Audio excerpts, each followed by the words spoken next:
Hey guys, it's Zoe from Ignite here. Welcome back to another video. Today we're going to be looking at form in A Midsummer Night's Dream.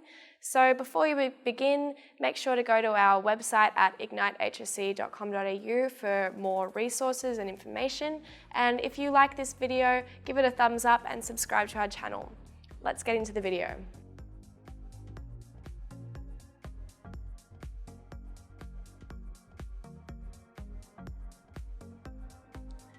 So today we're going to be looking at aspects of form in A Midsummer Night's Dream. So to start off with, this text is classified as a Shakespearean comedy. So there's certain aspects of a Shakespearean comedy which are important to note within this play. So a lot of Shakespearean comedies have an approach centered around ideas of marriage. They have complications which kind of have a comic relief to them, and they have situations of asymmetry and unbalance which are ultimately rectified. And also they have an emphasis on situations rather than characters. So you could argue the situational comedy has originated from ideas of Shakespeare's comedies. So within this text, there is definitely an approach centered around marriage and ideals of love, as the Athenians are all concerned with love and marriage, and the text ends with marriage and also begins with ideas of it. As well, there's definitely a lot of emphasis on complications, but it does have that sort of comic aspect to it, because throughout the text, we as an audience, through the device of dramatic irony, are kind of aware of everything that's going on, because we hear a lot of Puck and Oberon's conversations regarding magical intervention. So even whilst chaos is ensuing between the Athenians with Titania and with Bottom, there's definitely an acknowledgement that everything in the end will be okay, and there's nothing that will kind of end in a malicious way. It's also important to note that this text does have a very much an emphasis on situations rather than characters, as there's a lot of undeveloped characters within the text, and kind of a lot of the scenes flash between different scenarios, but there's that common thread of magical intervention and complications and asymmetries that we see throughout the text. So the next thing we're going to look at is verse prose. So within the text, there's a conflict between characters who use verse and characters who use prose. So a lot of the characters that use verse are those from the civilized Athenian society. So the Athenians use verse, and Oberon and Titania also use verse. Whereas the mechanicals, who are the actors who perform at the end of the play, actually use prose when they speak and when they address people. So there's kind of an awareness of class structures inherent within use of language in the text.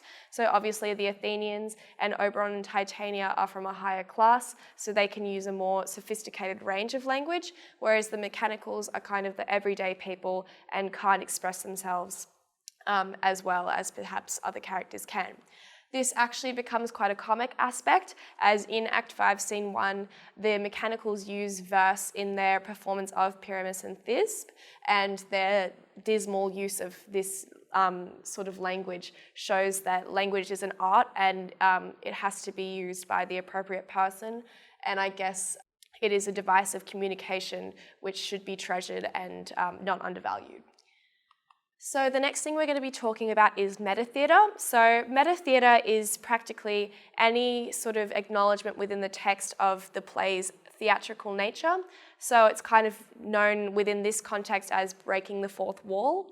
So there's a couple of instances within this text where metatheatre is used, notably when the mechanicals perform Pyramus and Thisbe in Act 5, Scene 1, and in Puck's closing speech.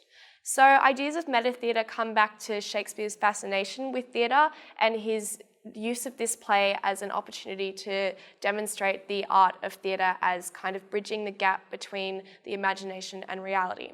So within the mechanicals' performance of Pyramus and Thisbe in Act 5, Shakespeare kind of shows that not every performer is going to do service to the imaginative art of theatre, and that performance is a way to escape reality, and that sort of veiling of reality and imagination within performance is a really pivotal aspect of its magic, I guess. He also looks at how audiences engage with the theatre in this text as the kind of literal criticism that the characters bestow upon the mechanicals' performance in Act 5, and also the mechanicals' own performance and lack of trust in their audiences to understand the imaginative aspect of the play, kind of links back to the idea of Renaissance humanism and increasing logic as potentially jeopardizing the magic of theatre. Again, with Puck's speech as well, kind of an acknowledgement for us as an audience that what we've witnessed is kind of an illusory performance and should be treated as such. And his question of whether this was all a dream or not kind of throws us as an audience into question as to the legitimacy of what we've just watched. So then the last thing we're going to be talking about is psychogeography.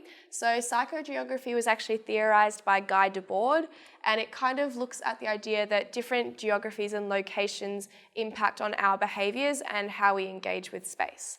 So it's important to note that within the text there are two main settings. There's the civilized Athens, which is the setting for the beginning of the play and the end, and then there's the magical fairy forest where a lot of chaos erupts.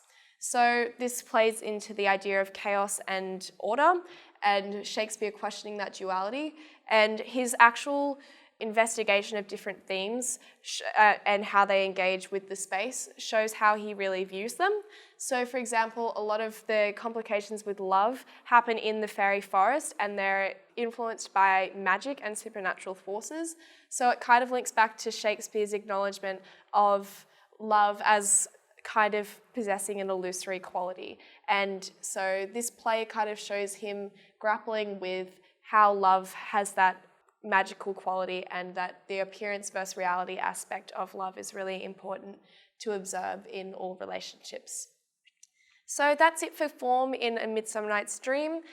Before we end this video, make sure to go to ignitehsc.com.au for more info. And if you enjoyed this video, make sure to give it a thumbs up and subscribe to our channel. I'll see you in the next video.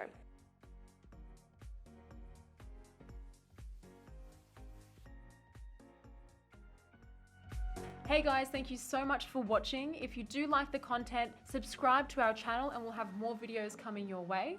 That's right guys, thanks for watching, and please make sure you check out our online resource database. We've had a team of state rank achievers and heads of English put these together for you, covering everything from essay structures and examples all the way through to craft of writing and comprehension skills. So check them out at ignitehsc.com.au, and we look forward to seeing you in the next video.